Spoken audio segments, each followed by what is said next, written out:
Assalamualaikum, this is Mariam Faruq from Kishmish and this is Iman Mariam Faruq from Kishmish। आज की हमारी 50% of deal आपके सामने available है। ये हमारी ऑयली एक्नी के लिए है।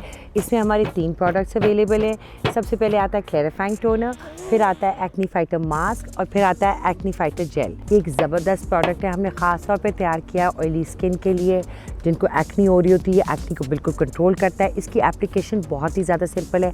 साफ़ चेहरे पे आपको रुई पे लगा के इससे अपना पूरा चेहरा साफ़ करना है और गर्दन जहाँ जहाँ एक्नी है सुबह शाम करना है। ये एक ज़बरदस्त प्रोडक्ट है। इसको लगाना बहुत ही ज़्यादा सिंपल है। इसको आपने 2 मिनट के लिए हल्के गीले चेहरे पे सुबह के टाइम लगाना है और फिर हल्के गीले चेहरे पे शाम के टाइम लगाना है। Twice a day, every day. ये मैंने ख़ास तौर पे आपके लिए बनाया है। इसमें नीम का एक्सट्रैक्ट होता है। इसमें और भी हमने बहुत सी चीज़ें डाली होती हैं ताकि आपकी एक्नी को बिल्कुल कंट्रोल रखे, बैक्टीरिया को बिल्कुल फैलने ना दे। आप लोग ये अवेल कर सकते हैं। Thank you very much for watching. अल्लाह हाफिज़।